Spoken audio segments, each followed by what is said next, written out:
COT's base of operations is right here at the councilofTime.com. COT has no other outlet or venue. These are other folks who will rebroadcast. Anything COT does is by the main page here at the councilofTime.com. Well, today I thought it would be time to have a discussion, to begin to have a discussion. I have to let you know, you guys may not believe me. You may not. But it's not my task to make anybody believe me. Remember something.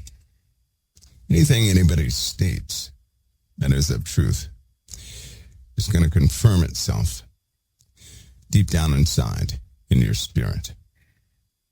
Okay? Nobody can mimic that. Nobody can. That would be the Holy Spirit, the Spirit of truth operating in you. It is what confirms a truth. It's not that you guessed something would be true. Everything in you will know it's true. You don't know how. You may not be able to articulate it.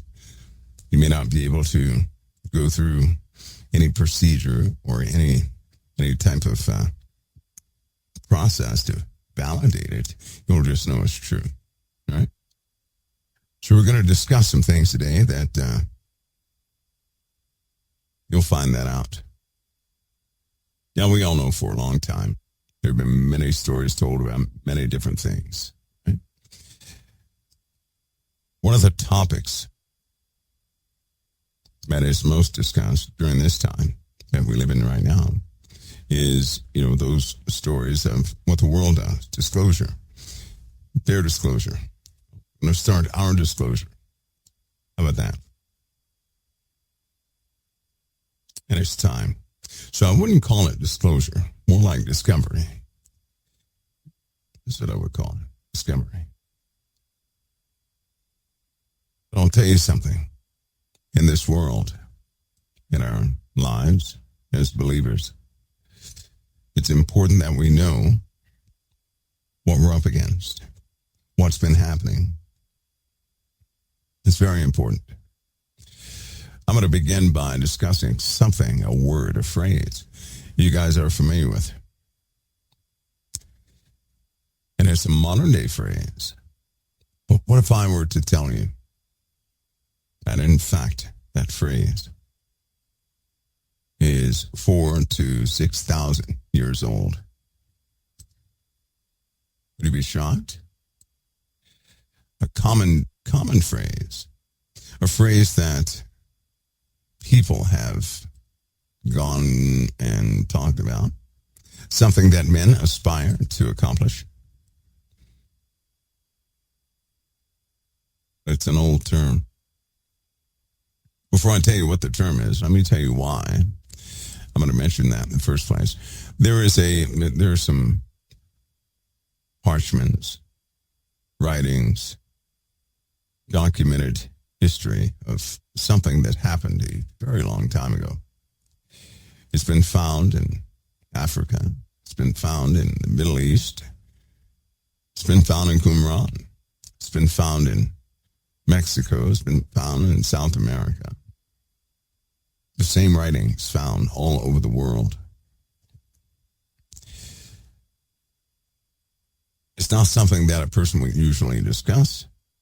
So I can tell you right now, it's a dangerous topic. Not to you, the listener, but to those who handle that knowledge. Dangerous because nobody wants the information out.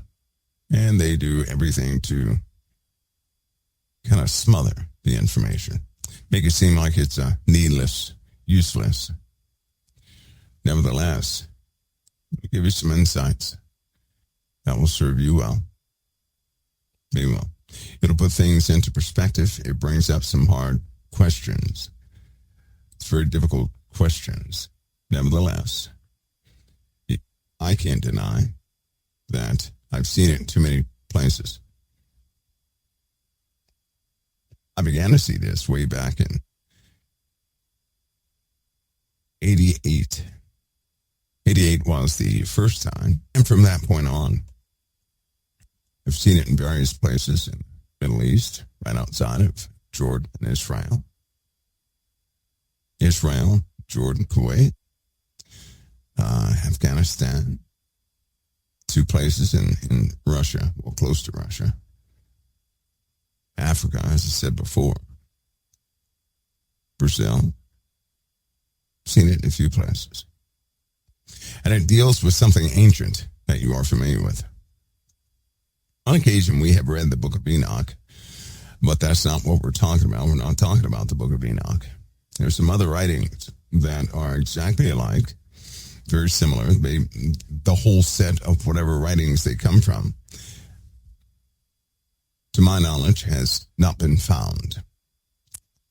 But the stories keep popping up. And it has to do with the fallen angels. The truth about the fallen angel. Not the controlled story. The only thing we won't get in today, and I don't know, we may, depends on where the Spirit leads me, is why it is so important, or it was so important back then, to remove that book, to remove those documents, those readings from history. They wanted that erased from history. Today, there's an active campaign to keep that out of your mind. It is. So I'm going to break that little thing now. Right now, it is so that you never find out what you're living in the middle of. Because if you can't see it, you're not going to be bothered by it. If you can't see it, you're not going to stop it. If you can't see it, you'll slowly conform to it. One of the reasons that was documented, they removed these writings so they could have centralized control over worship. In other words, and it's kind of bad to say this, but the priests of that time wanted people to come to them. They did not want people to go directly to the spiritual authority, our Father. They didn't. They wanted to control how people believe. They wanted to control your faith because of an old term that exists today. And it is an eye-opener. Because if you ever see this in ancient writings, it will make you look twice, 3 times, 4 times, and 5 times. You ready? So here's the term. New World Order. That is not a new phrase. Don't you find that ironic?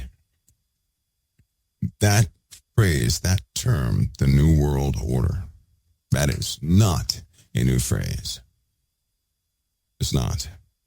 Here's what makes it so dangerous. Since it was found 4 to 6 to 7,000 years ago in those writings, it existed back then. What in the world were they talking about? You'd be shocked to learn the same thing they're talking about now. As we unfold this, I have to give you a caution. Please don't jump to preconceived notions. Have no conclusions. Have none. Okay, have none. This type of information requires confirmation from the Holy Ghost. Not by assumption. Never by assumption. This is a topic dealing with some very real things. Very active things. Yes, it will put some things in perspective. But if I were you, I would not try to make anybody else understand it. It is something that the Lord will either confirm within a person or not. It is not something that you should challenge anybody with. In a lot of cases, knowledge. When you gain knowledge, then keep the knowledge. Never try to convince anybody else of that knowledge. Always wait upon your Father in heaven before you make a move to enlighten anybody else, so to speak. Right? You don't want to do that on your own. You need to know if it's a truth confirmed to you by the Father. Don't ever take any truth that I give you and say, well, that's confirmed. Don't do it to any human being nor any spirit unless your Father in heaven confirms it within you. Hope you guys have that. So that means even if an angel comes up to you and that angel tells you something, do not confirm that as truth by assumption. You need the Holy Spirit to confirm that within you. Does not matter where it comes from. We live in a world of imposters. Today we're going to uncover the nature of how those imposters work and just why so many people have found themselves powerless in some of the most common situations. I mean common. But ironically, it won't provoke fear. By the time we're done, you'll understand. You'll understand. We're going to start with the fallen angels here real quick. So everybody knows the story of the fallen angels to a degree. Some know it by the New King, the King James Version of the Bible in the Old Testament, Genesis chapter 6. Some know it by Enoch. Some know it by Jasher. Some know it by other books. Some know it by some of the parchments that were found and some of the documents discussing the giants. Some know it that way. The fallen angels, they wanted something. They did. But angels, period, have been around long before time began. Think about that. All these documents, including some of the original script of the Bible, always say the same thing about angels. They were around before time began. Angels are, the word translated would be, their nature would be celestial. So in other words, they are spirit, right? They're not in a form that we would understand. They're in a higher form. Much higher form. Fallen angels, they too existed before time began. When I say time began, that means before anybody recorded anything, these things were, and they were already educated. So think about that. They could have been alive. These angels could have existed trillions upon trillions of years before the earth existed. Think about that. Before the solar system existed, before the galaxies existed. Just think about that. And fully educated. Think about that. Fully educated. Fully. So they were of a different nature altogether. Now, many books have wrote assumptions about angels. I'm going to tell you this.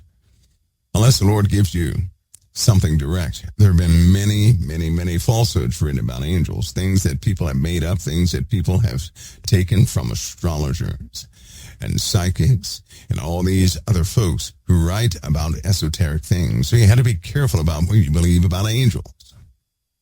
You got to be careful. You got to be very careful. The truth is, we may know a few names. You may even have felt the nature of an angel. The truth is, we don't know a lot. Everybody does not know a lot. And unless you have been introduced, unless you have somehow been immersed in the presence of angelic beings, all you know is what somebody else has come up with. Keep that in mind. I'm saying that so that nobody has any preconceived notions and they start describing what angels are. If anybody right now were to describe what an angel is, the truth is they're taking it from somebody else. But if somebody were to ask you directly, what do you know about angels? And if you were to die if you lied, what would your answer be?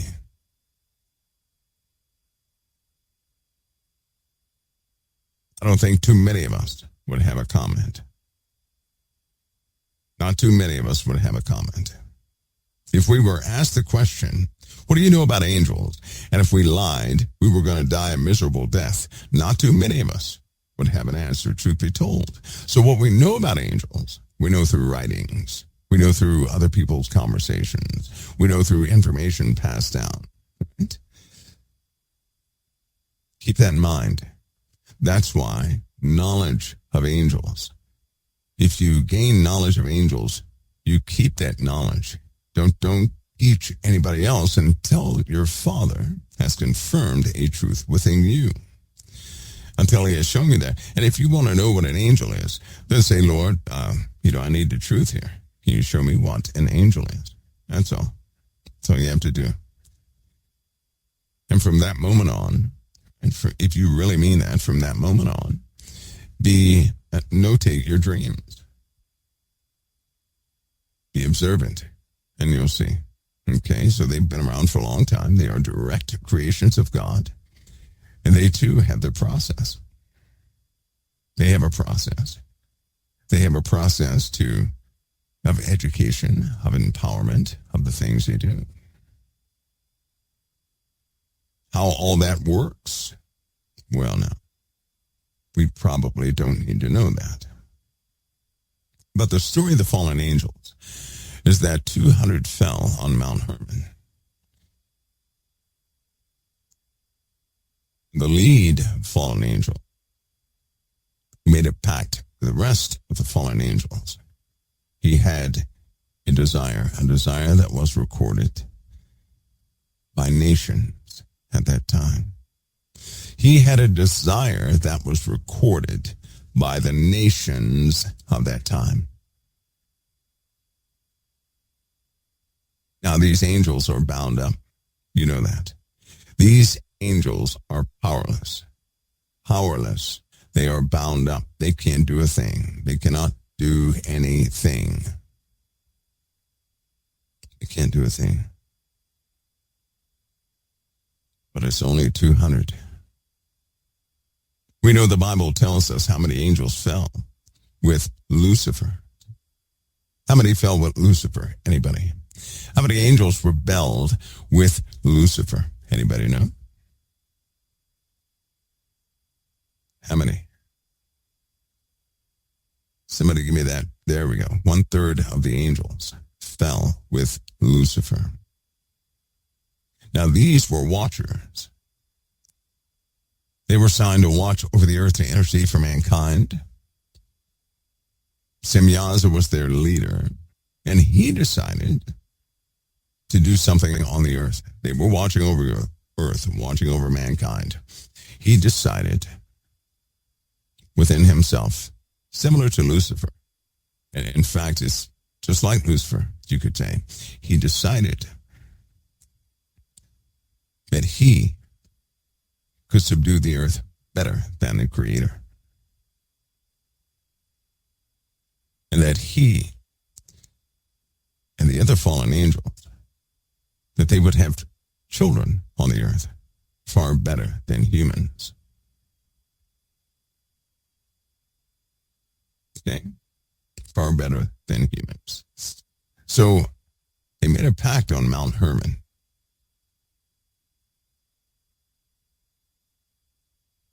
They took an oath, and they were bound by mutual, some sort of mutual contract, I'll say, that they would take unto themselves wives. Now, a lot of these writings, they say that when they took unto themselves wives, it was very unnatural, sometimes brutal, in a twisted type of interaction. Twisted. These women, of course, something began to grow in them. Something that had parts of the heavens in them, in part human. It is said, it was written in all these old documents that from humans the flesh came over these beings. So the bodies of these beings came from human beings. Everything else came from the fallen angels. Everything else. It's also said, and because, we're going to pause real quick now, different cultures in the USA, different cultures, Indians in the USA, Indians in Mexico, a lot of cultures all over the world have the same story. The Sumerians, they have the same thing too. those from the skies. In America, a lot of the Indians call them the serpent gods, came down, made it with women, and they had children. And some of the children, destroyed the woman before they were even ready to come out because they grew so fast. Some of the women had the children, but never really recovered, and some did. And not all of them were ginormous. At the age, they said when these children were about a couple of months old, or a month old, or something like that, they were the size of a grown man. And they just grew from there. Now, the Indians have this story. The Native Americans have these stories. They have them. Now, when they were little like that, as they were growing, these things from the sky, the fallen angels, would come and take them and educate them. Not all of them, but they would educate them. They came back. Certainly the first 200 did. And then they came back to rule over mankind. So they started kingdom building in the earth. Then they had children. Here in America, with the Native Americans, with a lot of different tribes, they say the same thing. That some of these giants, they then had more Nephilim through themselves or with other human beings. And the population of Nephilim grew in the earth. The first ones were huge. Second generation, some of those were even bigger. But the point is, many of them were on the earth, but not all of them led. But they had kingdoms. And they kept doing that. And they kept doing that. And they kept doing that. And they kept doing that. Some of them said, were there any female Nephilim? Yes. Not first generation, though, I don't believe. Not first generation. These are like second, third, fourth, according to the writing, second, third, fourth.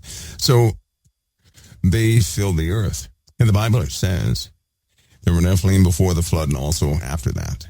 So we're going to clarify that, the also after that part. Now, imagine a world where these fallen angels taught their sons and their daughters the heavenly knowledge they were not supposed to teach. They weren't supposed to teach this knowledge.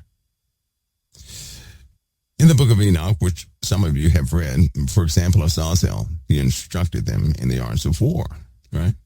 Strategy, tactics, purpose, precision of tactics. But what's in these other documents? Not only did he teach them, but he taught them how to enchant the weapon. Certain symbols that go on the weapons that increase the power of that weapon. Right? And with him and Kokabeel and Tamiel, Asbiel, all these different fallen angels, they essentially taught the Nephilim some powerful things that mankind was not supposed to know. Azazel, by the way, taught mankind too, but then he taught the Nephilim more dangerous, things. More dangerous things.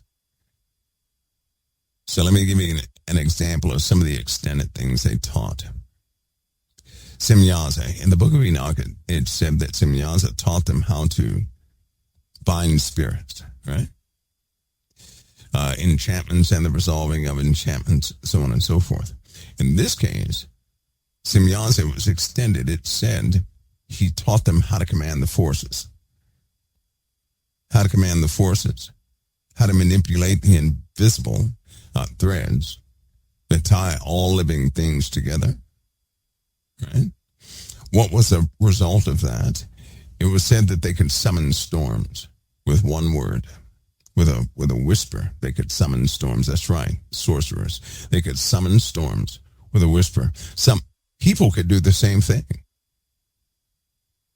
Do you understand that? So if you know the words, people could do the same thing. But they could summon storms. They could make the earth tremble with a gesture. They could kill anything from miles away without touching it. This is what they were. Now, they learned sorcery. They learned tactics in war. They learned about astrology. And when it says that, Tamiel and I believe Kokabeel, they taught astrology and the path of the stars, so on and so forth, but they also taught some of the ancient angelic gateways that connected Earth to other places. That's what they taught them, how to travel from the Earth to other places. Other places. The path of the stars, but also how to travel to each realm of the stars.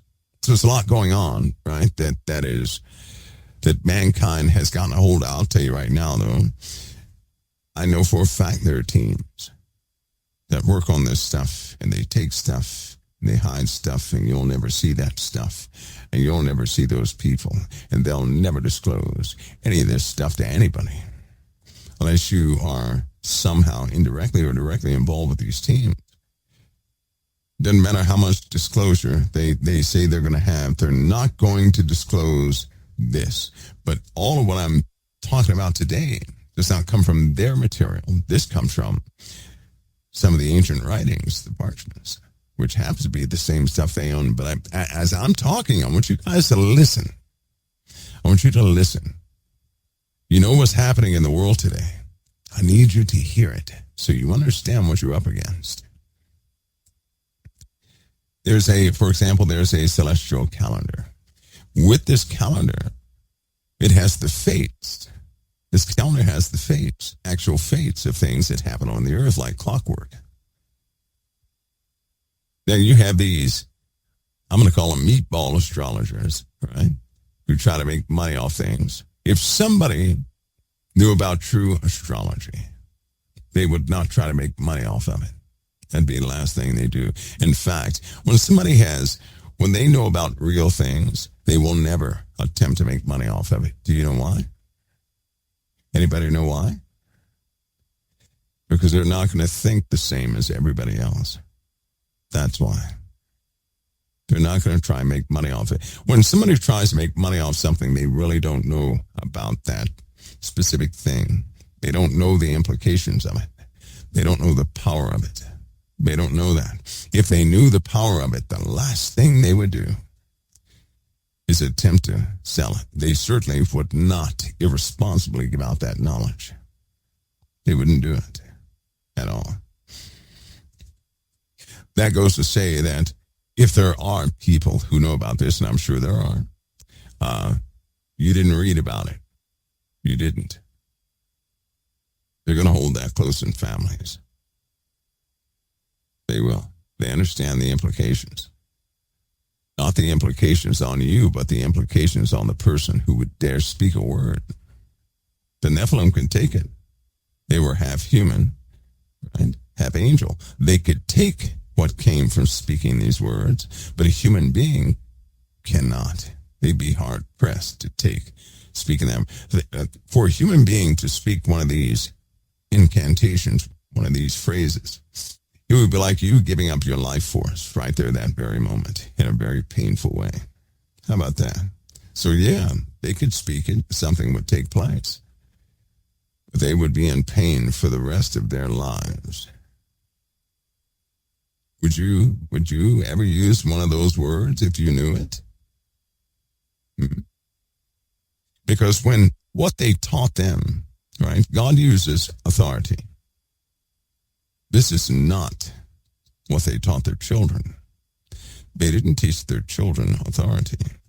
They taught their children a type of manipulation, a type of deal, a give and take language. So sure, you can speak a word and have something happen, but it will certainly take from you. But if you're half angelic, angels don't die. And if it takes a piece of your life force, then so be it. But a human being, you're done. You're finished. Right? You're done. Finished. Which is why There's some real world things that happen where people attempt to get another person possessed.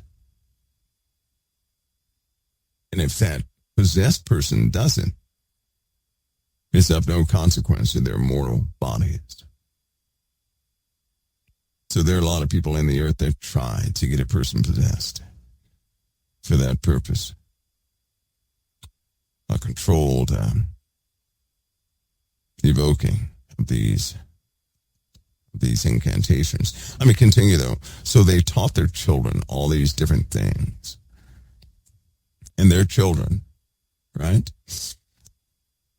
Being in this world, being kings over places, I believe that the Sumerian tales outline stories of the Nephilim, and they left out the Zechariah Ascension did not translate the horrible things. He didn't.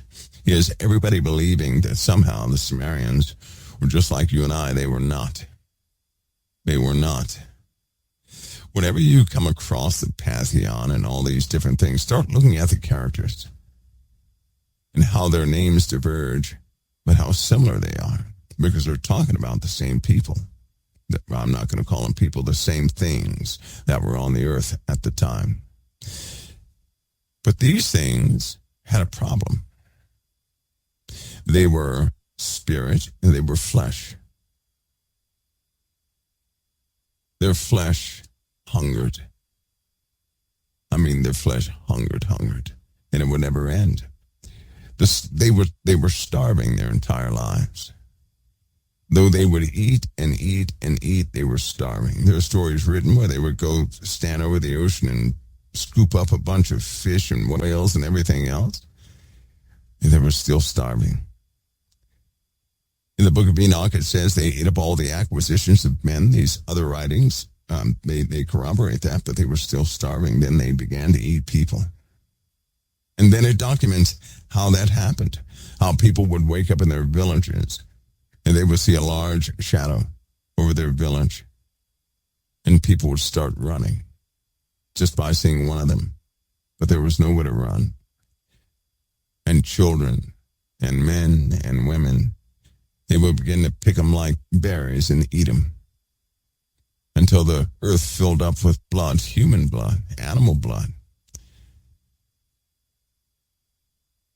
Then when they ran out of human beings because they ate up everything else, they began to eat each other. They began to turn against each other and eat each other. In the book of Enoch, it says that they began to fight one another. They had these big wars. They left craters in the earth. Mountains were knocked over or knocked down. Now, before you say, well, that's just ridiculous. Yeah, I wouldn't jump to conclusions. Now, I do know that some of these, some folks, a group of folks, will introduce the world to some very ancient things. And at first, you're not going to believe until you begin to see it everywhere. And you'll have no choice but to surrender your resistance in believing in the ancient world. And at that time, everything's going to go upside down. And then in that day, you'll say the past should have been left in the past. Right now, everybody wants to know the past because you're not connected to the horror of the past. It's kind of like a person. Think of a person right now who says, I'd like to be 18 again. It sounds good, right? To pick out the best day of your life, the best moments of your life.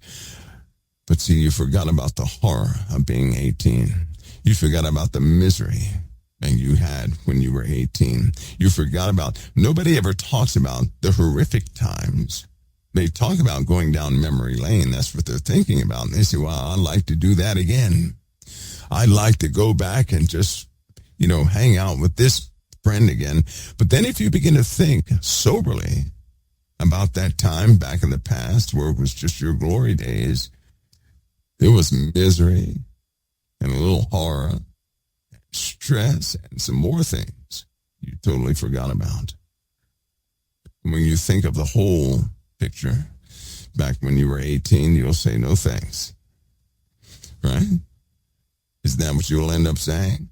Once you think about everything that happened when you were 18. You say, no, I can't go back through that again. I can't do it again. And a lot of people right now, they're curious about the past because they make it seem so painless. People see movies. Everybody is interested in discovery. I knew an archaeologist, a few of them, but one of them in particular, he was so fascinated with Indiana Jones. He went to college. He did the whole thing. But when he began to actually go to sites and dig things up, he said, I can't do this. This stuff I'm in ridiculous conditions. Everybody's jumping up and down excited, and I'm suffering. This guy said he was suffering the entire time. So he's not doing that anymore. He found out quickly that his passion was based on what he saw from television. The glory he read from books. People finding things, but nobody ever talks about the back-breaking work. How many times you have to stay out in the middle of nowhere, mosquitoes everywhere, biting you to pieces, and this, and it. Yeah, so when you start thinking about the whole thing, your mind changes. That's called being sober. We often think about the glory of a thing, right? We don't think about the whole subject. In the past, it was horrifying. That's why God destroyed it with water. It had to be horrifying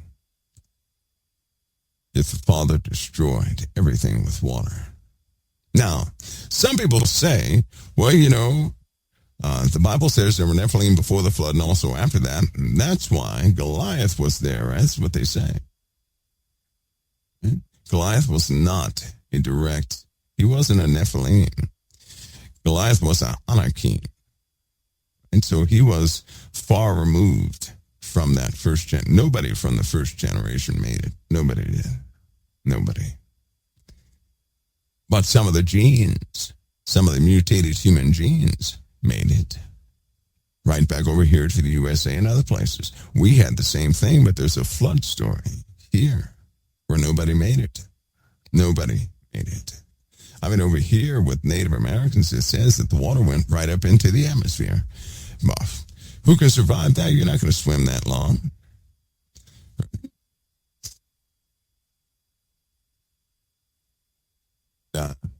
There's mixed evidence they show you guys called dinosaur bones. Remember I asked you guys one time, I said, why is it so important for the world to introduce every child to dinosaurs? Why is it important that every child be introduced to dinosaurs? Let me give you my opinion. Let me be clear about this. I'm going to give you my opinion. In my opinion, it's important that they sell you that story. It's very important they sell you that story. Because what if those dinosaurs didn't look like what they're selling? Like some of the first dinosaur bones or complete specimens that were found, they were fake. Real bones, but they put them together to create something that never existed.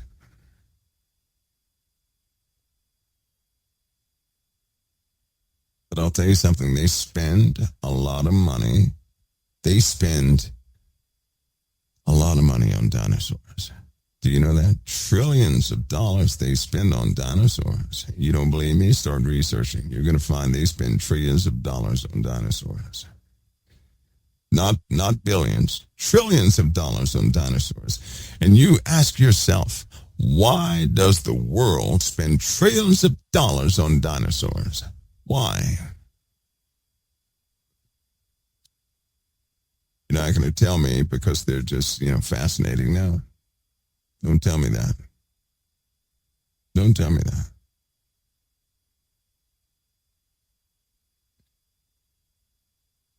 You guys remember the Lucy specimen? Remember the Lucy specimen, the specimens that they had found that were human beings, like in between their transition from going from monkey to modern day humans. Many of those were false, made up lies. They were lies. But you cannot get paid by the government if you don't support the lies. You're not going to get a grant. You're going to be stripped of all your records and everything else. You go against that, you're done for, and you cannot fight it. So nobody should actually try that because you can't fight it. You can't fight that. Back to these fallen angels and their children. Children were horrific. Now, these children had an insatiable appetite. They had lots of questions. They were doomed from the beginning. Let me share something else with you. God knew that the fallen angels would fall. God knew that the fallen angels would have children. You know, their children cannot be saved. Now, the children of the Nephilim, they did not bring themselves into existence, did they? They didn't. So let me ask you this. If they didn't bring themselves into existence, why do they all have to perish? And let me tell you how they perished, what their sentence was. Because not only were they cursed in the flesh, but they were also cursed after death too. When the bodies of these Nephilim died, their spirits, the soul of that Nephilim, was to remain on earth and to be known as demons. Demons. Now, their attitude, before I get into the demon part, they had insatiable appetites. They were driven to exercise their power and their dominance over people. They were primarily concerned with power, with dominance, with ruling, with utilizing everything they could utilize to subdue everything, to place everything under their feet. While they were living, one of their fathers, Asbiel, taught them how to lie, how to manipulate. He showed them how to use words as weapons, how to turn allies against one another. What does that sound like? Politics. Politics. He taught them the art of debate, to start confusion among angels and men. He taught them this, to overcome their enemies. You see what they were being taught? They were taught all this stuff, right? Yad taught mystical defenses, the inscription of symbols of power and on armor and walls, both as weapons and defenses. Think about that, an inscription, a symbol on every weapon and a symbol on their clothes and a symbol on their armor and a symbol on their castles and a symbol on every building. These are mystical defenses. What do we have today? Every aircraft has the same thing. Every building has the same thing. Every company has the same thing. Every car has the same thing. Every aircraft has the same thing. Anything that flies in the sky shares the same inscription.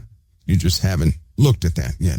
It's the exact same inscription, or it does not fly. What kind of world are you living in?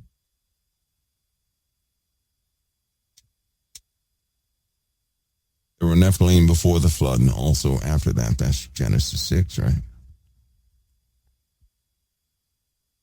Genesis 6.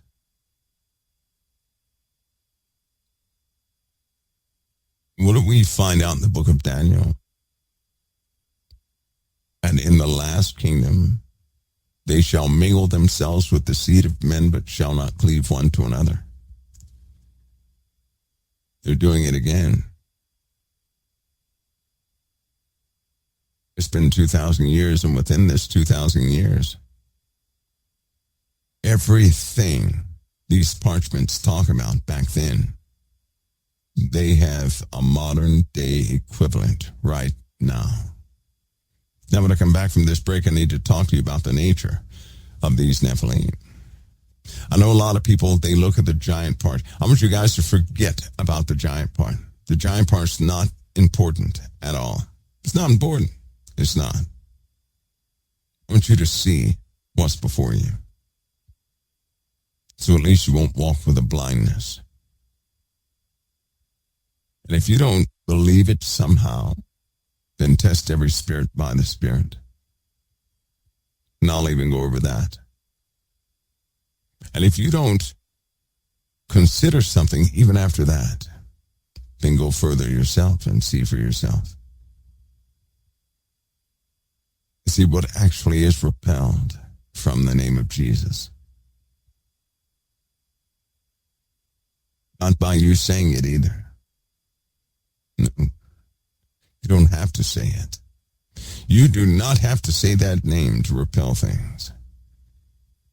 You know why? Because that name is established in the eternal realms. And everything in the eternal realms, they know that name and they know where that name is and they know of whom Jesus does reside in.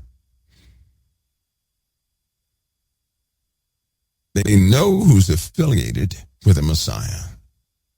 You don't have to tell them. They already know. So if Christ be within you, then you walk around with power and a repulsion within yourselves. Only by compromise can you relinquish that shield. Be back in a moment right here at the Council of Time. Back to our conversation. The same desire. Oh, by the way, forget their giants. Forget their giants, okay? Forget their giants. Don't think about that. I think that is distracting for the sake of this conversation. It does not matter what they were. Doesn't matter. I know that people have researched. I know that you guys have, a lot of people who have researched. For the sake of this conversation, though, it does not matter that they were giants. Now, they were neither human nor angel, a mixture between the two. They had an insatiable appetite. They were doomed from the beginning, and they knew it. It's written that one time it was overheard in council of them. One of the Nephilim had asked one of their angelic parents, "What are we? What are we?" And nobody would ever answer. They wouldn't tell them. They couldn't tell them, right? They couldn't tell them. Now, hear me on this, because this is where you had to be sober. This is where you had to be sober. And now I'm not picking on anybody who's Catholic either. Okay, I want you guys to remember that. I'm not picking on anybody who's Catholic. Because you were not Catholic. You were not part of Rome. You weren't back in the Roman days. Hopefully, you were not. They were in Rome and some other places. They did not want any of these writings anywhere. And so remember that. They didn't want them anywhere. Right? The Catholic Church, they probably will, because of the feuding that's happening in the Catholic Church. You're going to learn about what I'm talking about right now on their side. They know this too, but they don't want people to have it. But there's a feud happening. And so out of their vaults, these things may come. But I need to talk to you guys about these Nephilim. Because in the Bible it says, they were mighty men, men of renown. Do you know what renown means? Well-known. Well-known men. Some of them were not giants. Some of them people talked favorably towards. So let me say that one more time. Some of them people talked favorably towards. Now, why would a person talk favorably towards any of the Nephilim.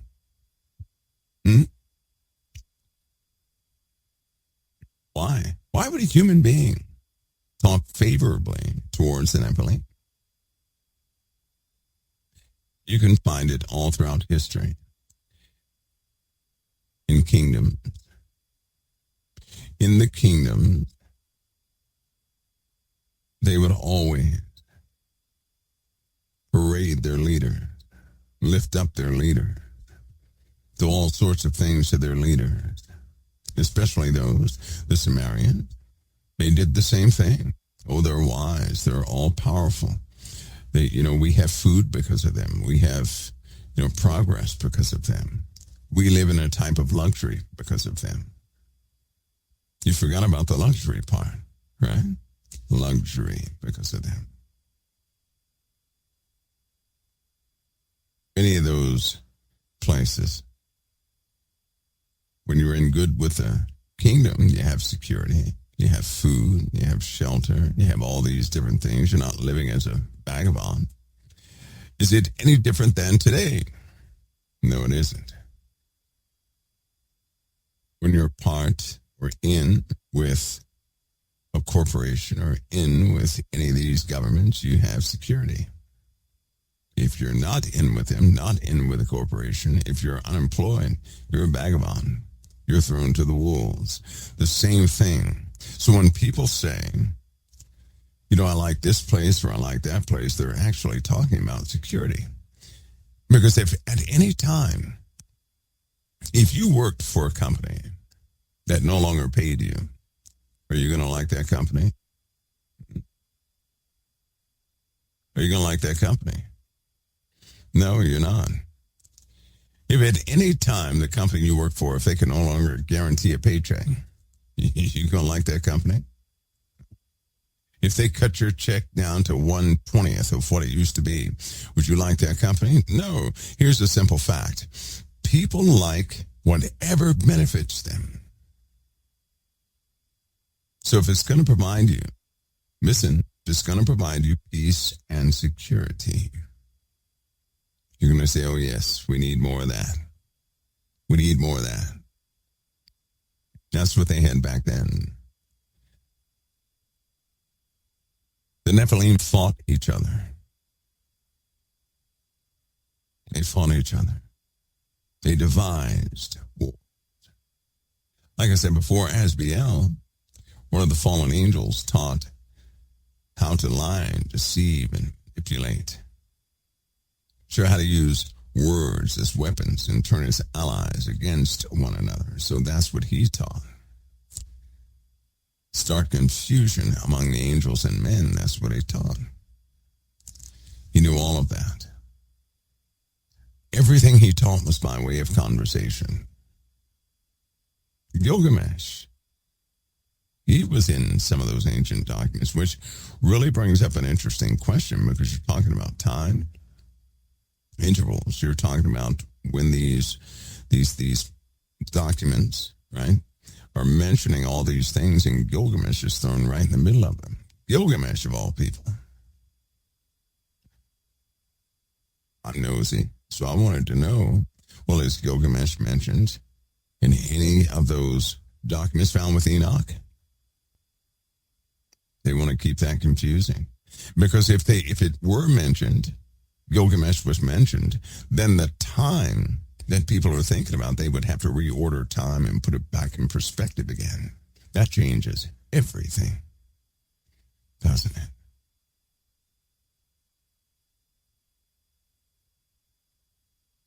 That changes a lot. Because why? We like to people like to theorize. People like to come up with things and assume the middle of things. I don't like that because often the truth is going to come out later on anyway. I'll wait for the truth. I don't want to assume anything. Here's the frightening part.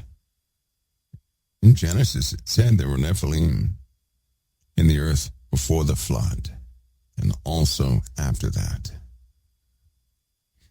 You're going to hear me say that lots of times throughout this talk. Why? It's time that people know what they're involved with. what you're involved with. And I mean for real, we're not talking about just some knowledge here.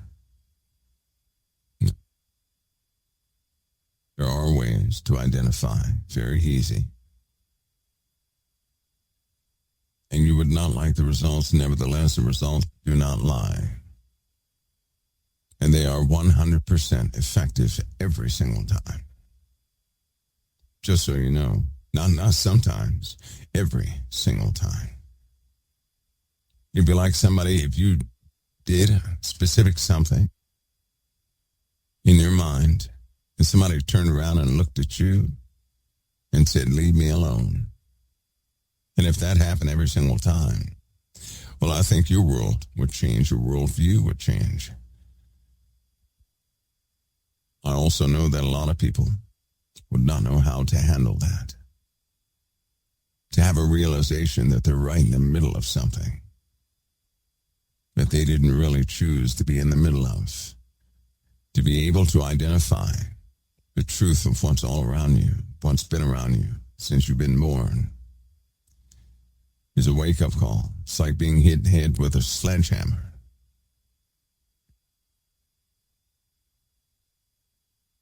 Saddening to others. Now, as I said before, some of these Nephilim were renowned, mighty men. People regarded some of these Nephilim as honorable, as great, as they looked up to them. That's who people wanted to become. But let me stress this. Just like back then, right now, you have some people who look up to people and they want to be just like them.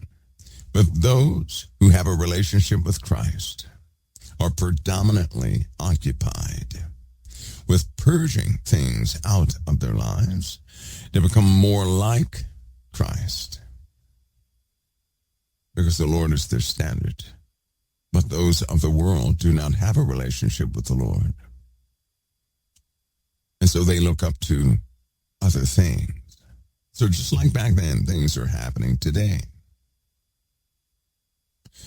So let's go back in the past. Forget that they were giants. Some of them were. Many of them were. And that was the problem. They had an insatiable appetite. Now that means they would eat and gorge themselves, and that's been recorded many times, but they were always starving. How can you eat and eat and eat and eat and eat and eat and you're always starving? Now, while I'm saying these things too, I want you guys to take note that every time I mention one of the attributes of the Nephilim, it is one of the very things God said we are not to have. We're not to be gluttons, are we? You can read it in the Bible. Every attribute of the Nephilim, the Lord told us we are not to have it. Leave it alone.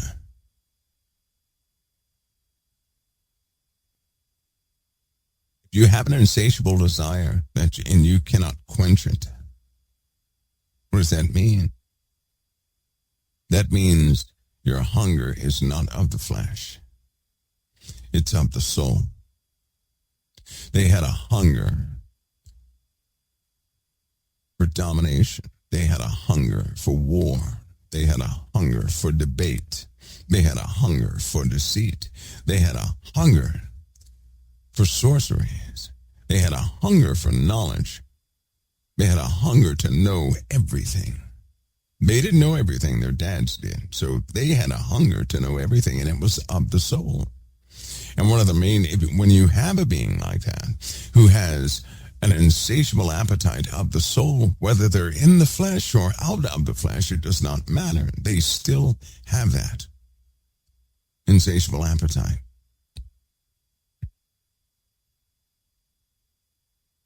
Take note of that.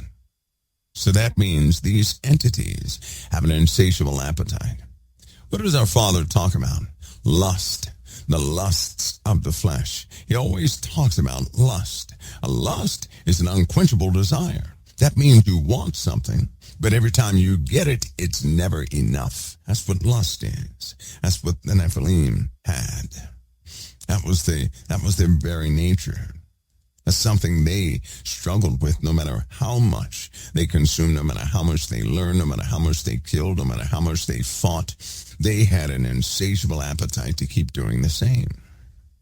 And they did so until just about, the blood of the earth was crying out. They consumed the acquisitions of men.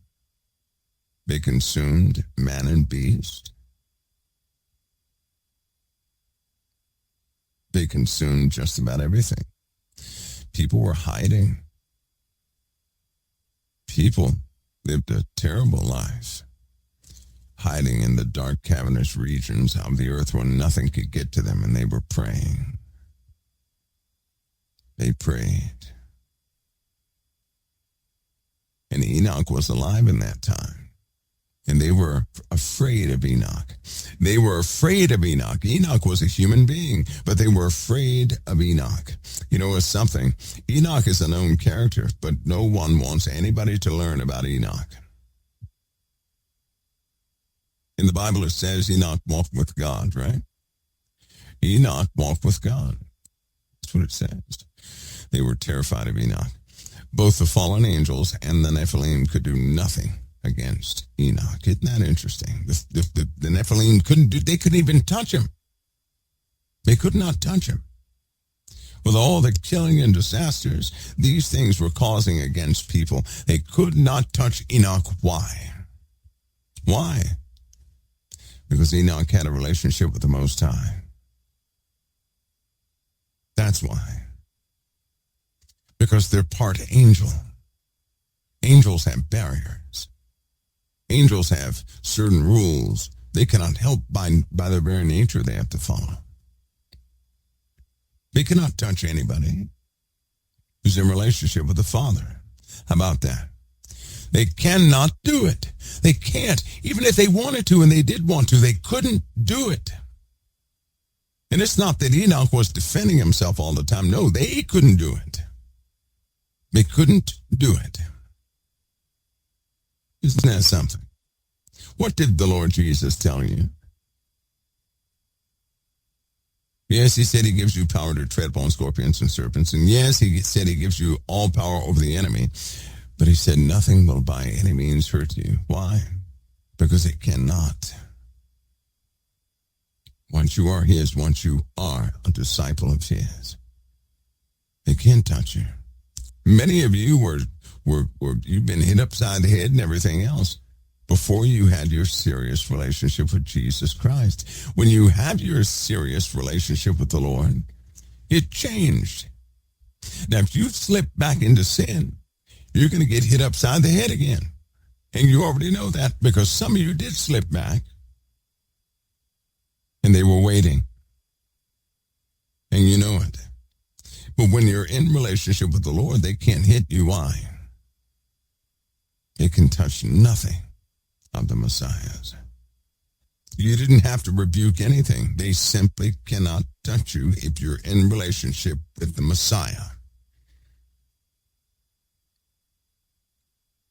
Because the Messiah, because the Messiah said no. Do you hear me? Listen, not that a billion angels are around you fighting everything off. No, it's because the Messiah said no. It's documented that billions of these Nephilim were running full speed at Raphael, one of the four angels that expelled the Nephilim. And they were angry. A bunch of giants that caused a massive earthquake running directly towards Raphael with their mystical weapons and everything else. And when they got close, Raphael simply raised his hand. He didn't raise it all the way up either. People saw this because they were standing behind those angels. Raphael simply held up his hand, and the angels, the four mighty men, the four angels, they were the size of human beings when they were out there in that open area. Can you imagine a little tiny little, compared to the Nephilim? Billions of Nephilim come running, and a little tiny angel, the size of a person, not some big tall angel, the size of a person, not even looking at the Nephilim, because he was talking or doing something. They said he raised up his hand halfway, and all the Nephilim stopped. They couldn't even move. They couldn't even move. They didn't stop in obedience. They could not move. They couldn't even speak. They could do nothing. That's one angel. There was no force on the earth that could have stopped the Nephilim. But one of God's angels held up his hand just a little bit, like nonchalantly, just raised it up, and all of them. That's in the writings. Why don't they want people to know that? Why? I mean, it is so clear. If you look at if you're honest with yourself, and you look at your own life, and if we would not play games with ourselves and look at our own lives, we would know that when we were friends with the world, that's when things happened to us. That's when things got to us. That's when things touched us and messed us up. But those moments when we were serious about Christ, nothing touched us. Nothing. In the moments when you doubted Christ and began to second guess things about Christ and about his word, that's when things touched you.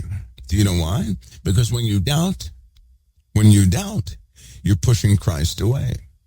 How can Christ be in you when you don't believe him? He's not in you when you don't believe him. But when you believe him, he's in you. His Spirit is with you. They can do nothing against the Spirit of Christ. They can do nothing against the Holy Ghost. It does not take a whole wall of angels to fight off everything. One angel held back all the Nephilim on the earth with a hand half raised. No effort.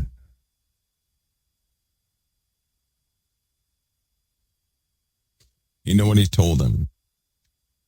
They were angry. And he told the Nephilim, as he was telling that group of people that were with the angels, right? He told the Nephilim,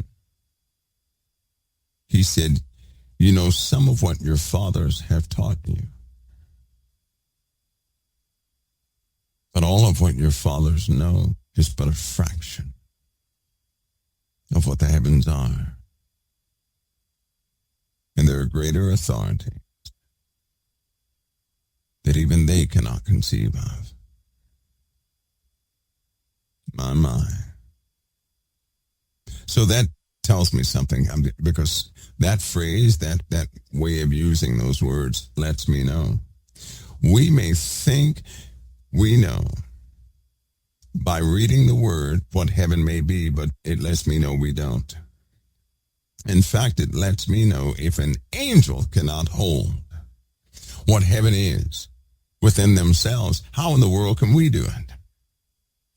That means what we are calling heaven, what we're calling God's domain, is so vast, so far above us. God did not give us the minds to conceive of what it actually is, so he gives us representation and words.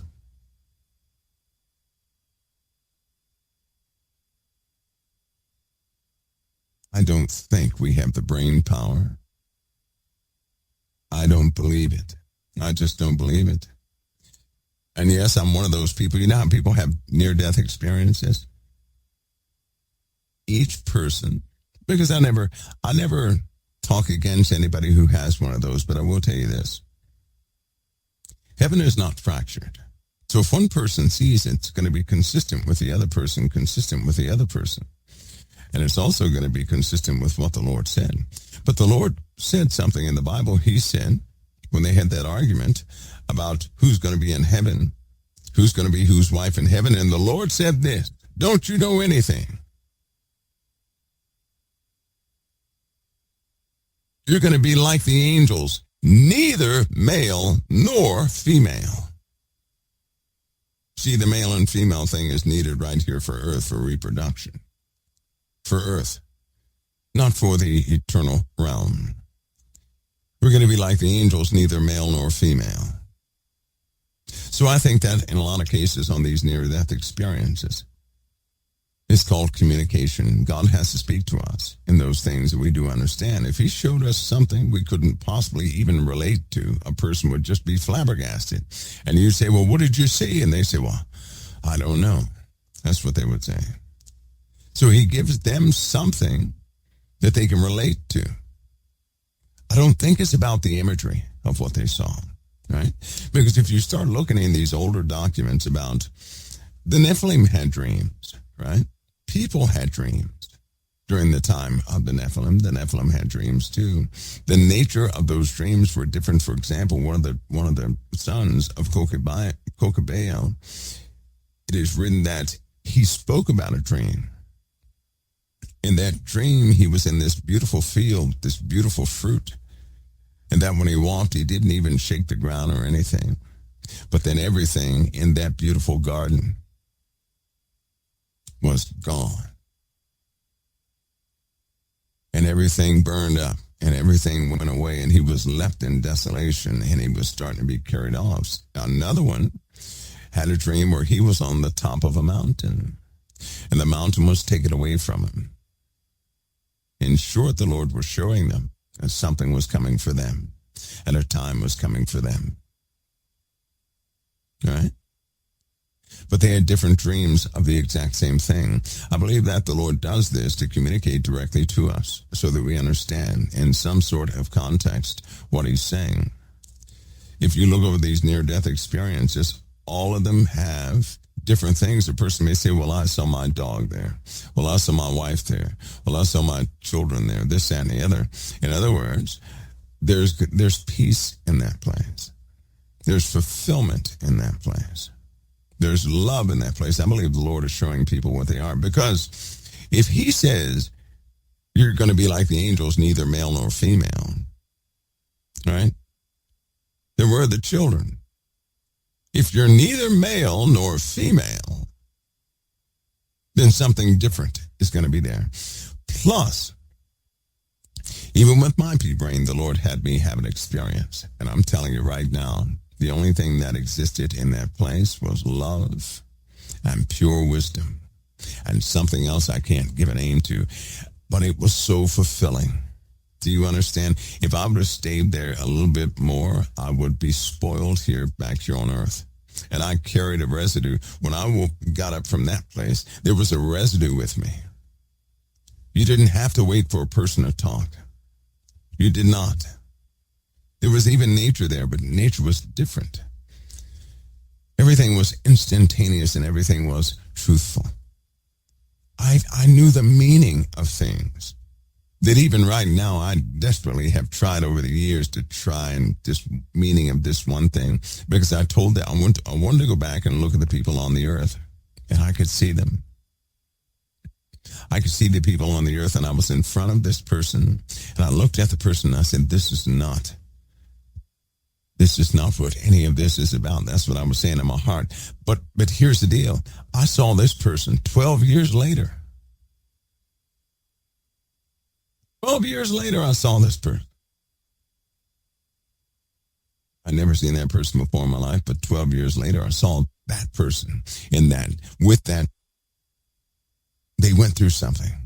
And that person went through something. I've seen people in truck. I've seen lots of people the Lord showed me in a dream starting when I was a kid that I had 24 times, and I have met the exact people that were in that dream. Now, this is not to pat me on the back or anything. This is just to say there's a whole bunch we don't know. But I'm telling you, fulfillment. It's in the eternal realm. Fulfillment is when, you know how a lot of people say, well, when I get to heaven, I hope I'm going to be happy there because I don't like this and I don't like that. Nope. You're right here in a human mindset. You're in a very limited mindset. In fact, your flesh is a restriction on your spirit. It's blocking everything.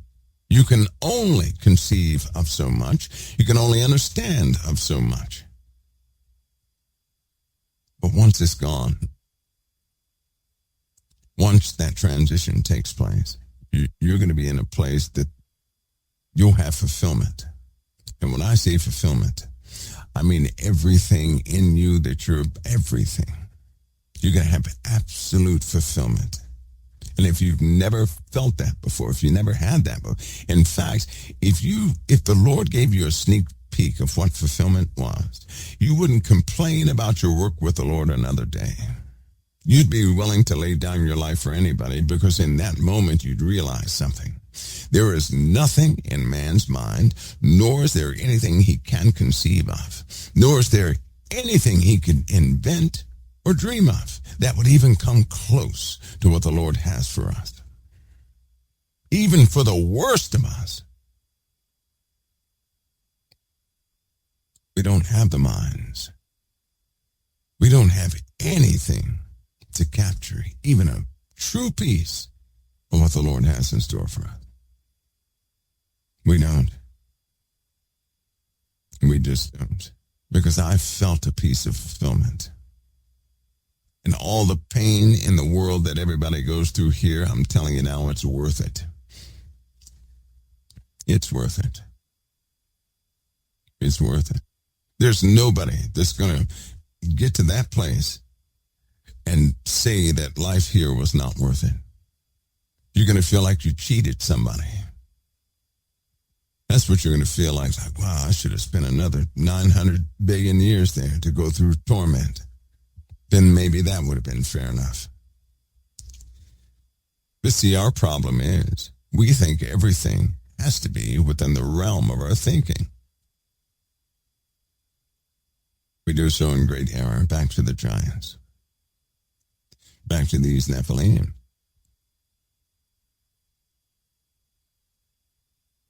They're no problem to the angels. And when they die, there was a written piece that's very interesting.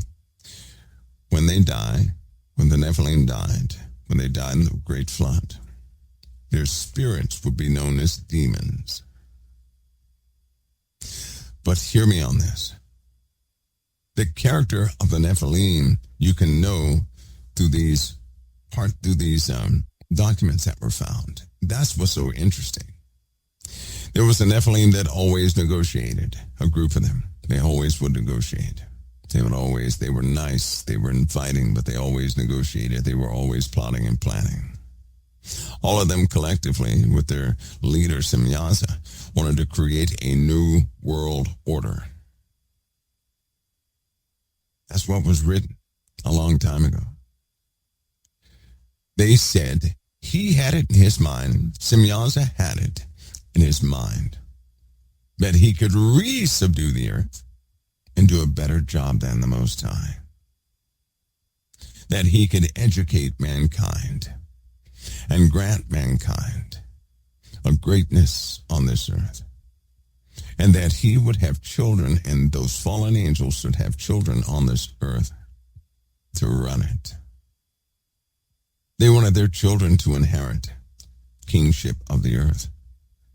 And that's why you have the Mayan story. And you have the prophecy in the Mayans about right before they were wiped out. They said, well, yep, we're going to rule for 2,000 years. Wrong. They were taken out. In fact, in all these dead civilizations, they all said the same thing, the same promise.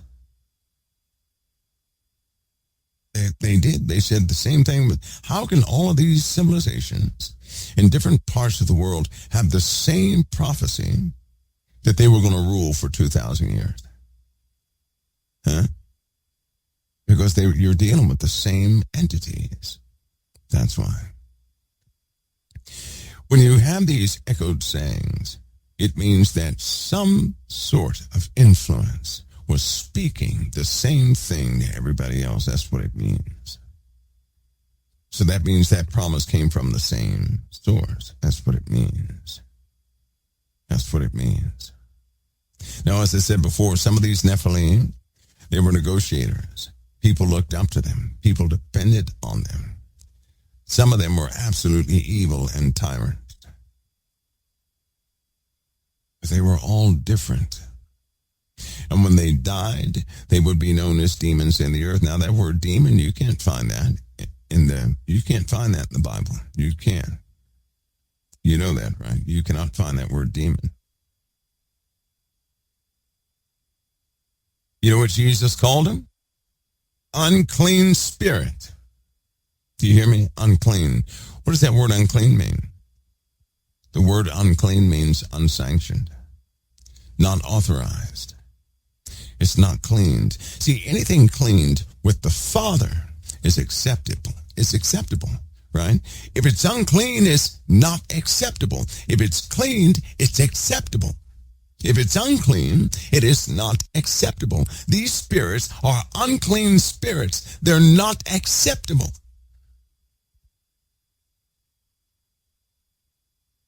They're not acceptable. Here's the worst part.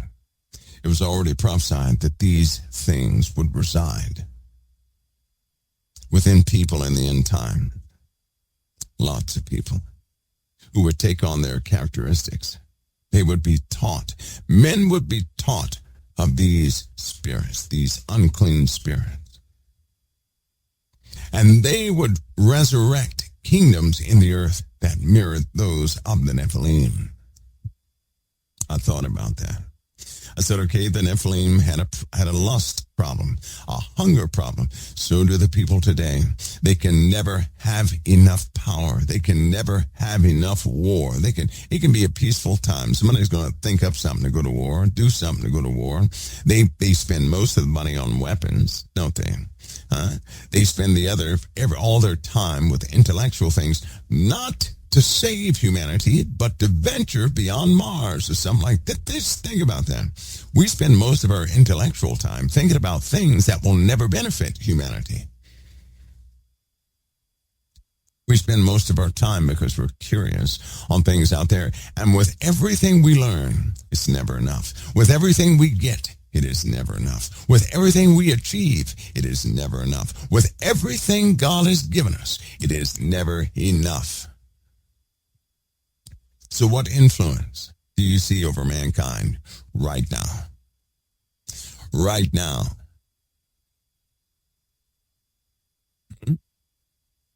What influence? The same thing that existed thousands of years ago. The same characteristics, the same mindset, the same everything. It's one thing the Nephilim did not do. They never thanked their parent angels. They never did that. They never thanked them.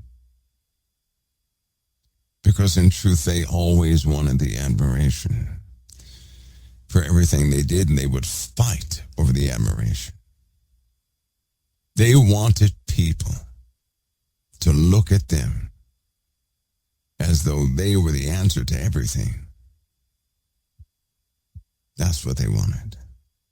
So in front of the people, they did many things taught by Asbiel.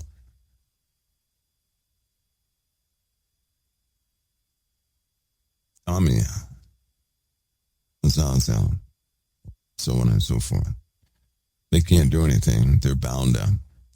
You're not going to release them by saying their names. They're done for. But their children, here it is. Those angels are bound up, but they taught their children everything they knew. And their children are on the earth right now. They're known as unclean spirits. They're all over the earth.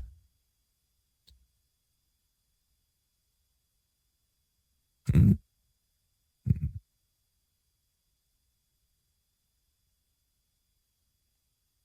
you see the world you're in right now? Can you spiritually discern the tug that day-to-day tug of war that you're going through. Why does your spiritual walk, and it seems like a harmless walk in the world, why do they contradict so much? Why is it always that you have to let one down to take up the other? Why? That should tell you something right there. And why is there always some sort of power that will come and cover up things? When you have an insight spiritually like that, something comes quickly to cover it all up. Why is your flesh drawn to the rituals of this world?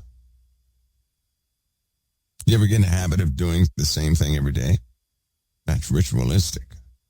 As for your flesh, your spirit doesn't need that. Your flesh does. What is that? It's a form of control. See, nobody wants to feel like they're out of control. So what do you do every day? You exercise that control. Hear me on this. Come on, you got to see this of your flesh. You will exercise that control so you have a sense of control. If you do not exercise that control, you feel like you're losing your mind.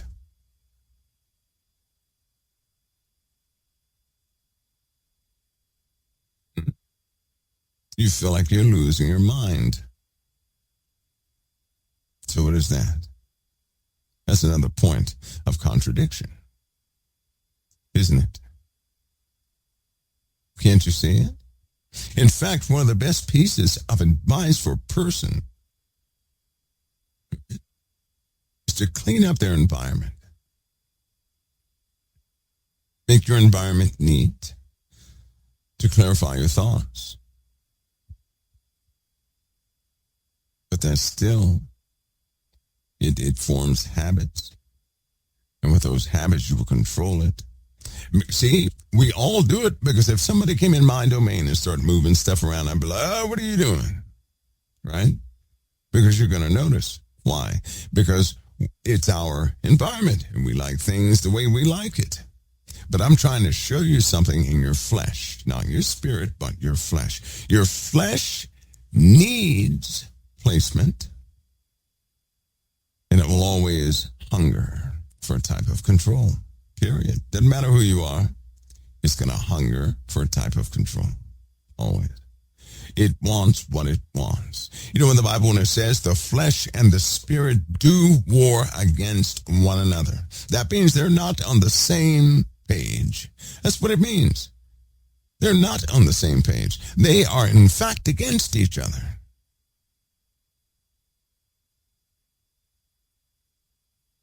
And what has power to influence your flesh? Anybody know? What have you been contending with? How does a demon truly get in somebody's life? An unclean spirit.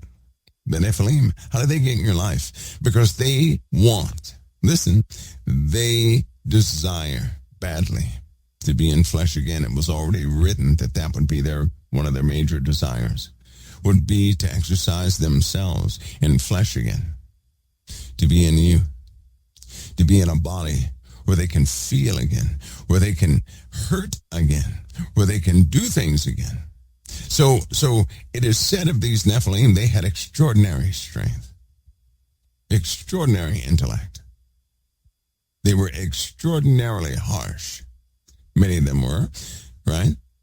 So when you see of a person getting possessed, everything mentioned in these 4,000 to 7,000 year old papers manifests in that person. The same exact things. And they lie about their names. Why would I'm going to tell you something. I personally I don't need to know. I don't go by men's doctrines. And just in case you don't know, yes, I've directly fought some things in my life, right? I did not do it by name, not by their name. I don't need to know their name. I just need to know that the Messiah is my Savior. I don't need to know their name. I don't trust what they say because they lie. That's part of their tactics. They're going to lie. That's why you have certain ones that say, well, who are you? Well, I'm Lucifer. No, you're not. You're not Lucifer. I'm not going to toy with those things. I know this for a fact. Either the Bible is right or it's not right. And if you have Christ within you, they want nothing to do with you. And if you come up to them with Christ in you, you have all authority over them. But you cannot invite them nor challenge them by way of your flesh. If you do, you just invited them in.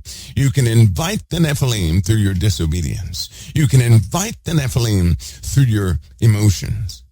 You can invite the Nephilim if you have any of the activities in your life that they had in theirs. That's an invitation. So if you like debate, you're going to invite them into your life. And once you do that, you have a strong influence attached to you. And it's not going to leave you either. It's going to stay with you until you are immersed in Christ.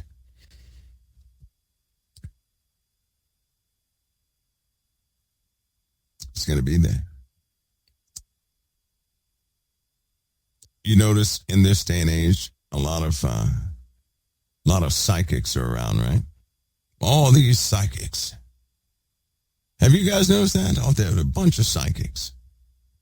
A bunch of them. Yet none of them can name anything that's happened in the world before it ever happened. None of them have helped out anybody, have they?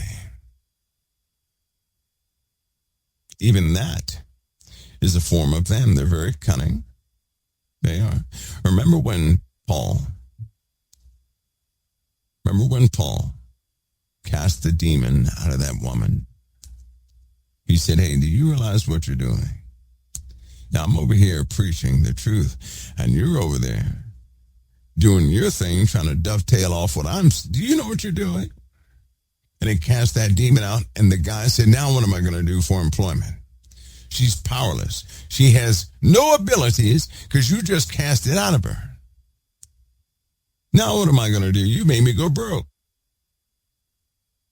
You guys ever read that in the Bible? That's in the New Testament, by the way. Just in case you haven't read that. Just in case you haven't read that.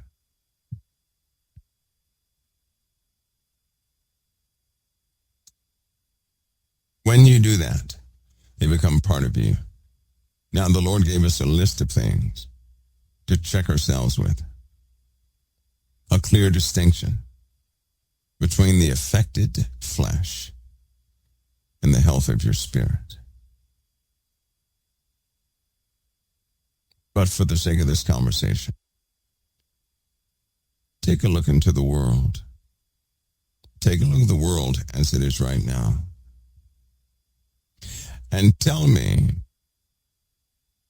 that nothing's wrong with it. That those things of old have nothing to do with the world today.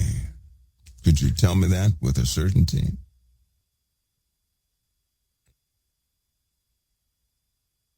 Do you see what's happening?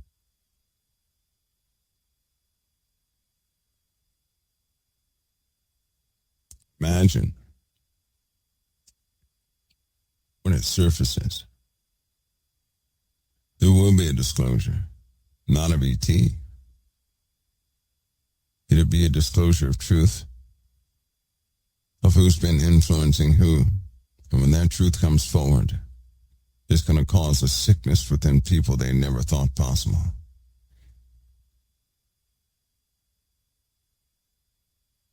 That means in our lives, we have some serious choices to make. We can either lift up the name of the Lord and begin to see the truth of this world and do the work we've been sent here to do. We can continue to attempt to bridge the gap and to lift up the Lord and the world at the same time. I can assure you that's not going to work. Because once you get involved with the one, the other one drops. Look carefully at the world. Now, you're not to be stuck. None of us are to be stuck in ignorance. So let me do a recap on something. He clearly said that this kingdom, this last kingdom that we're in, I believe the word they used was flushed, I believe, something like that. In other words, people would be full of these Nephilim spirits. They're not giants, but they have the same unquenchable desires, the same behaviors, the same knowledge. Listen to me. That means people are walking around utilizing the knowledge of the Nephilim in modern times right now.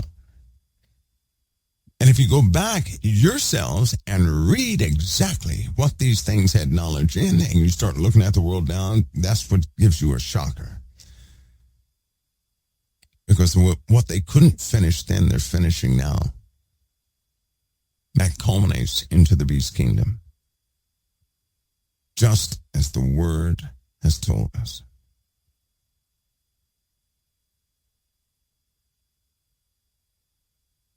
Right now, is anybody out there, I'm going to ask you something, don't get offended, but is anybody out there subdued by the world system right now? Is anybody out there subdued by the world system? I know a lot of people, they don't want to answer that question because deep down inside you already know. A lot of people won't ask that question. Do you know why?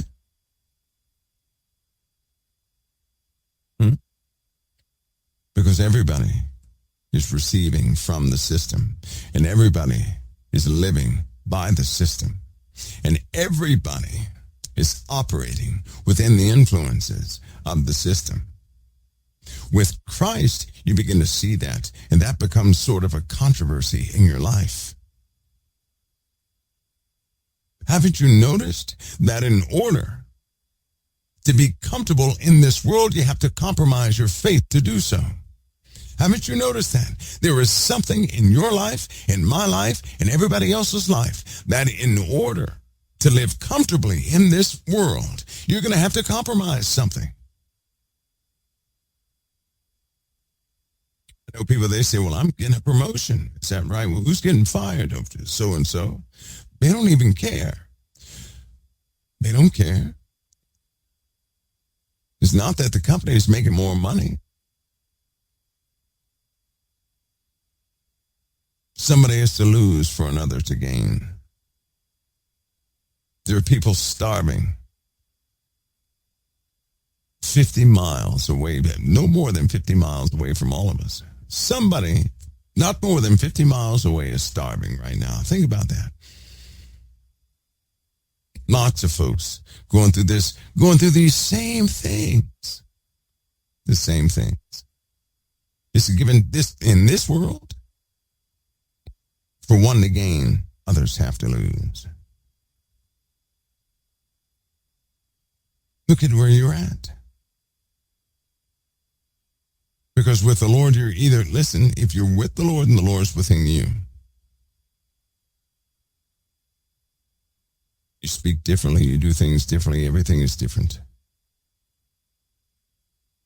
Never try to compensate for that for anybody. Just realize where you are. You're supposed to be here, but realize where you are. I'll be back in a few minutes, everybody. You know what? Nobody told me what time it was, y'all. Everybody is late. Is it not? Let me turn that back down. Happy birthday to somebody in there whose current age is, I can't say it. I'll get hurt.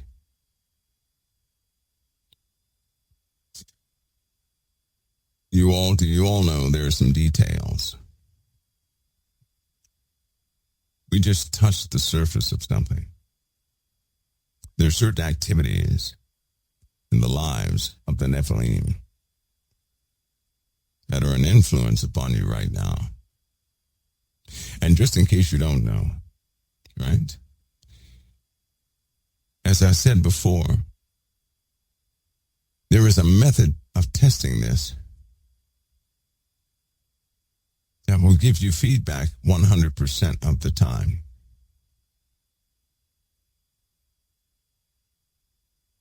That means if you were out in the public without saying a word, and you employed that method that nobody could hear, somebody would turn to you and say, leave me alone. Somebody would turn and look you dead in the eye and get away from you. Or somebody would turn and look you in the eye and approach you swiftly. Hopefully, you'd have the right anchor. What I'm telling you is that you're in the middle of a world. It's not make-believe, but confirmable.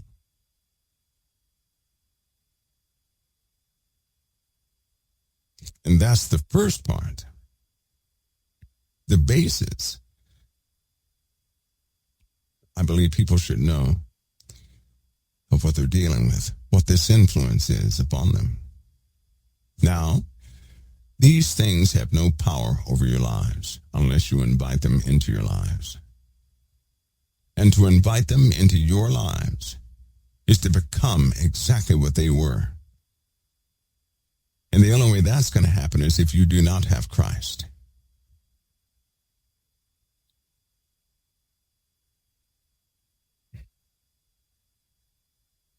That's why they fired yet another exorcist.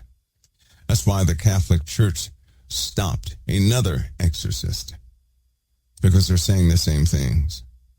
This disclosure topic is dealing with demons. Do you not know that everybody who has said that or has that idea has been either killed or taken out of the loop or hospitalized? There's a person that should be floating around. It'll start floating around on the internet. This guy is a physicist. But he too came to the conclusion that these other unknown things are likely have or something to deal with demons. Except this guy recorded a traffic stop. Listen, on the traffic stop, a medical person came up to him and demanded that he come to the hospital to be evaluated. You can't do that on a traffic stop. If you guys saw this, you'd say, no way. But it happened. And this person is held to this day, but he's not the only one. There are dozens upon dozens of people being taken and held in hospitals, or nobody sees them again, who have had positions on the inside, who have come to this conclusion.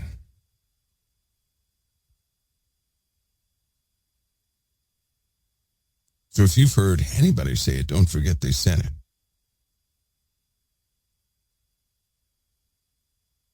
Because all of them are being swept away. One of the main, I know people get fascinated with the movies and this, that, and the other. But I think it's time people begin to understand what they've been dealing with this entire time. And what the emphasis, the importance of Christ is right now in this kingdom. This kingdom has already been prophesied. The Lord already knew they were coming. Now, somebody asked me one time, well, can the tares and the Nephilim, can they find salvation? You don't understand if you're asking that. You don't understand. They're in their soul, right? It's one thing for the flesh to have a big appetite that can never be quenched. It's another thing for your soul to never be able to be satiated. No satisfaction of the soul means you have a lust problem in the soul, and that is unnatural. If you have a lust problem of the soul, nothing will satisfy you. And if you cannot be satisfied of the soul, that is the very nature of darkness itself. You do know that, right? If your soul cannot be satisfied, a Redeemer's never going to be enough. God will never be enough. And that is the entire issue with darkness itself. Don't you know that? Satan has the same problem. His soul the soul of Satan can never be satisfied. So he's always going to want more. And the soul can never be satisfied. You will always seek to have more than what you're given. And what you're given will never be enough. That is darkness.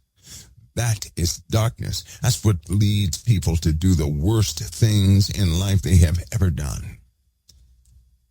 That's why the entire Bible is set up to have us understand what lust is.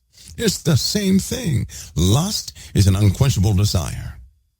God is against lust and anything connected with lust that way. Lust is not only the sexual lust, any type of lust, whether it be gluttony, whether it be identity, whatever it is. If you are in a position where you cannot be satisfied of your soul, you will destroy yourselves and everything else around you. That is darkness. That is what Satan is.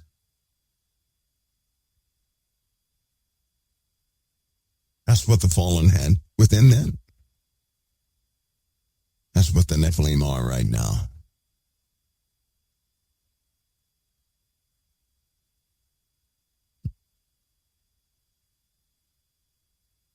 And this world is designed by the very ones that popped out from both human beings and the fallen a long time ago. Their fingerprints are in everything. Can anybody explain that? Why is it that this modern day world and everything in it matches the characteristics of the Nephilim? Why? Why is their nature found in everything that exists in the modern world? From television shows to advertisements to construction, their fingerprints are everywhere. No wonder in the New Testament it states, to love the world is to have enmity with God. That is an angry separation from God. If you love this world and the things therein, you're separated from the living God. Because anybody with the love of God in them cannot love this world.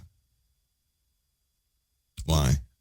Because to love this world is to love the systems in the world, is to love all this junk that's been in the world and how it operates and this, that, and the other. Indeed, you have people born who are experts in the world.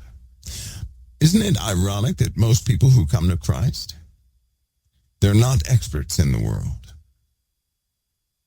They don't understand many of the concepts that are easily understood by those who are of the world. I know a guy, he was born knowing politics.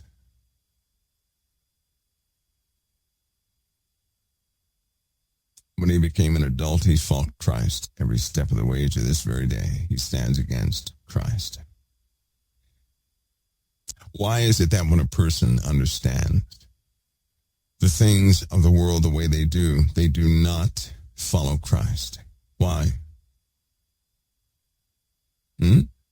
Wouldn't a smart, intellectual person have a relationship with Christ? Why is it not like that?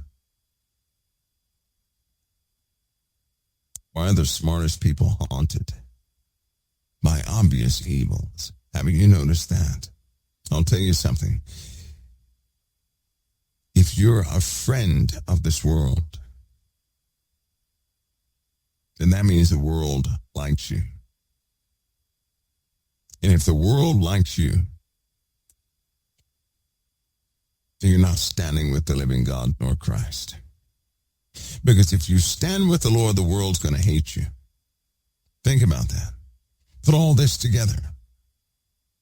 Please put all this together, because so many Christians are they're begging God to have the world love them.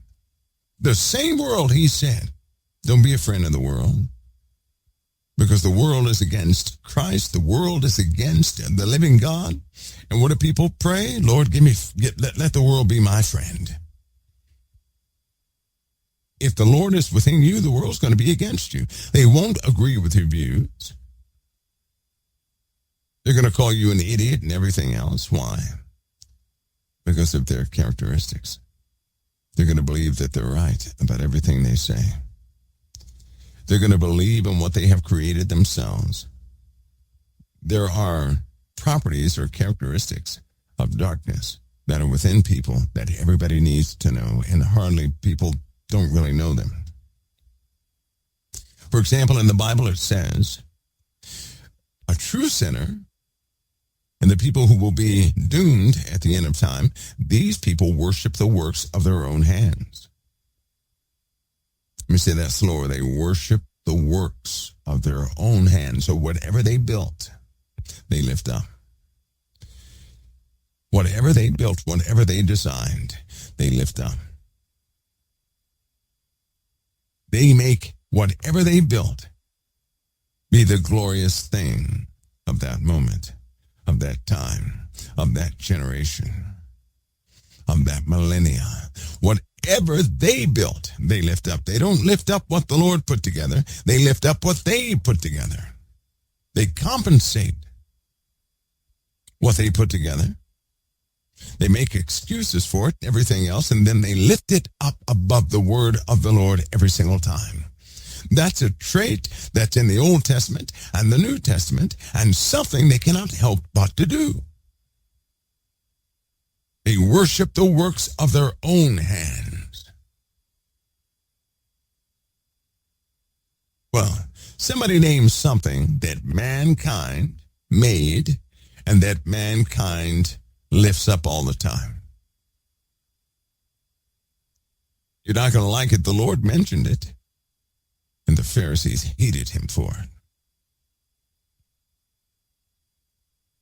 The Lord said, you made something unto yourselves, and you shouldn't have. Here, you ready?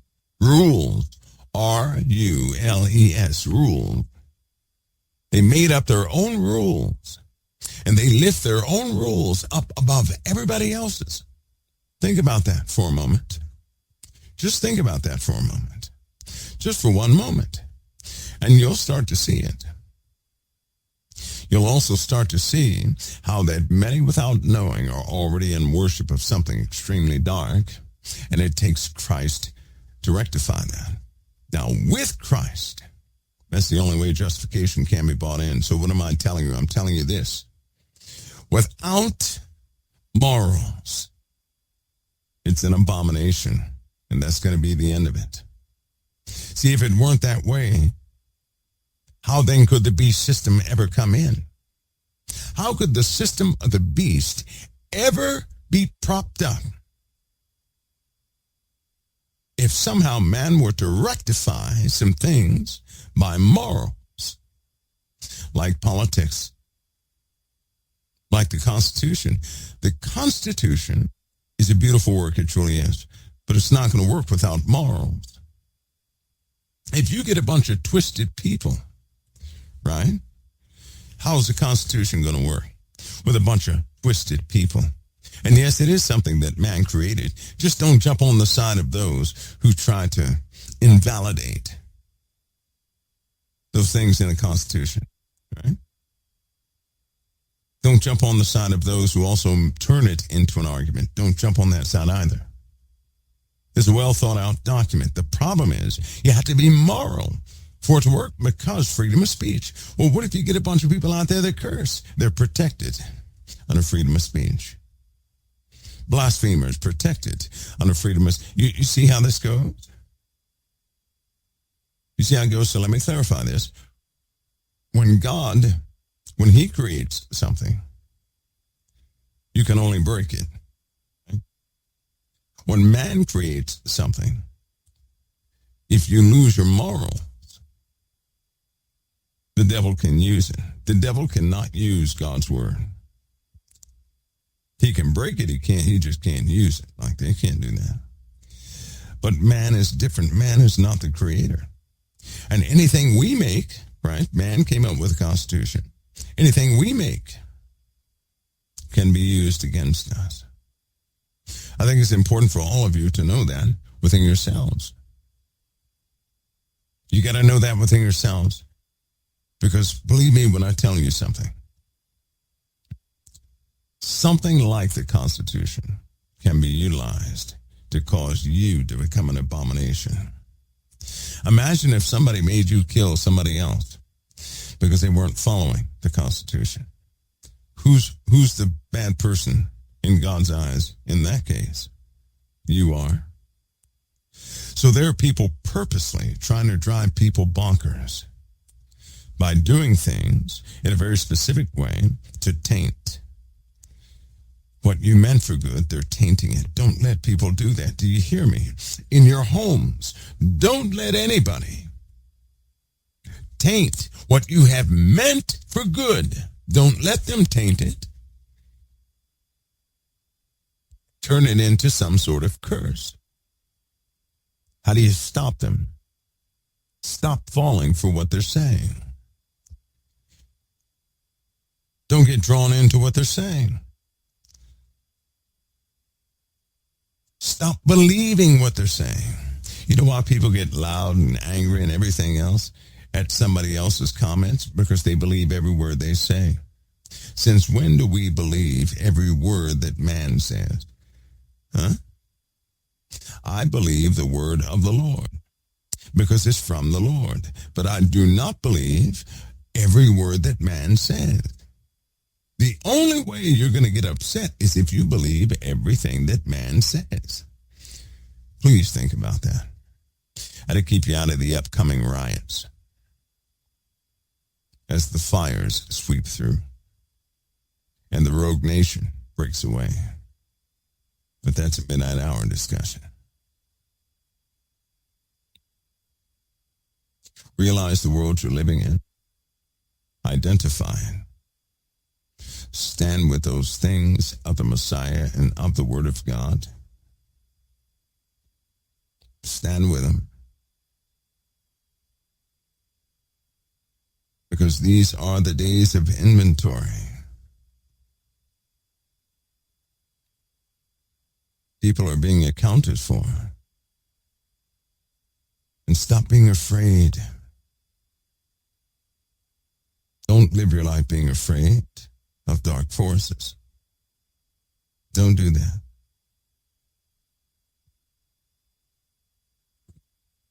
If one angel halted all the Nephilim, you have more than one around you. Angel, that is. But still in good standing with the Father. How can one angel be so powerful? Haven't you got it yet? The word is messenger, correct? What does a messenger do? It carries a message from somebody else. The messenger is not the originator of the message.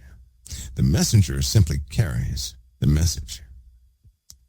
When God gives a message to an angel, if he were to tell Michael, subdue the sun, does Michael always have the power to subdue the sun? No. As God commands, the command is the power. If God were to tell someone to do something, the command is the power. If God were to tell one of you, hey, I want you to go lay your hands on so-and-so and go back home, it's not that you have the power.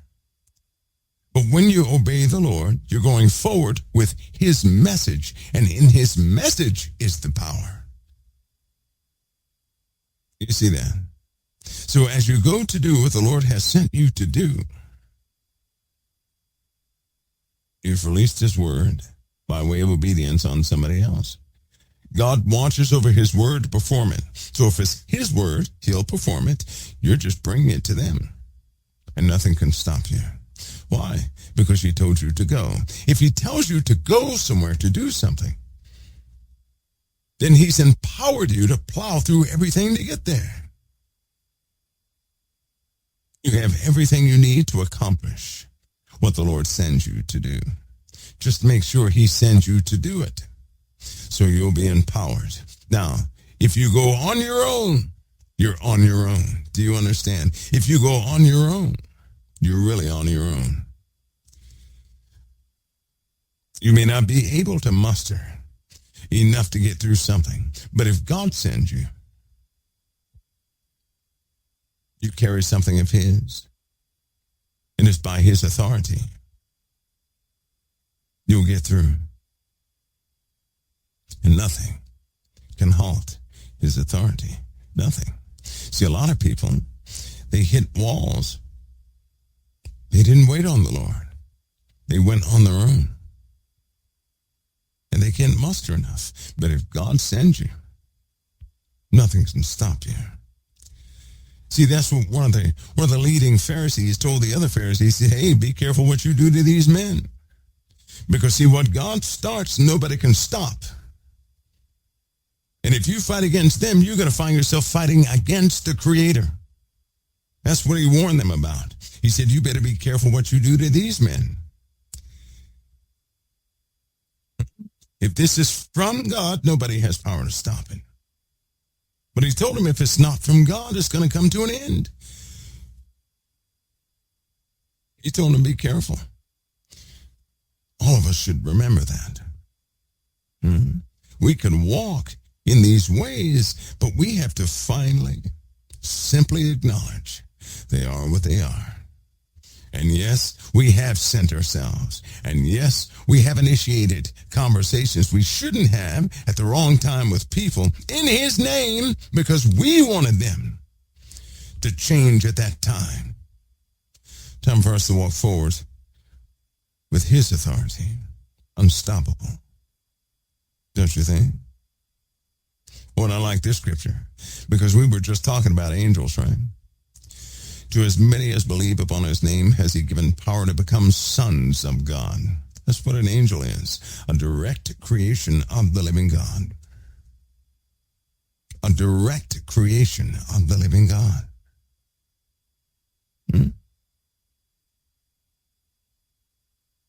Because you're authorized to take an assignment. You're authorized to go in the name of the Lord and never be stopped. Just remember, if you do it under your own steam, if you determine the timing, it's going to fall on your shoulders. You may not be able to do it all, but if the Lord sends you, nothing can stop you. If the Lord sends you, nothing can stop you. God bless each of you. I'm not going to hold you hostage. I'm going to see you guys later on. If the player turns on, 11:59, you guys already know what that is, right? You know what that is. Midnight hour. God bless and keep all of you always. I'm going to see you next time right here at the Council of Time. God bless.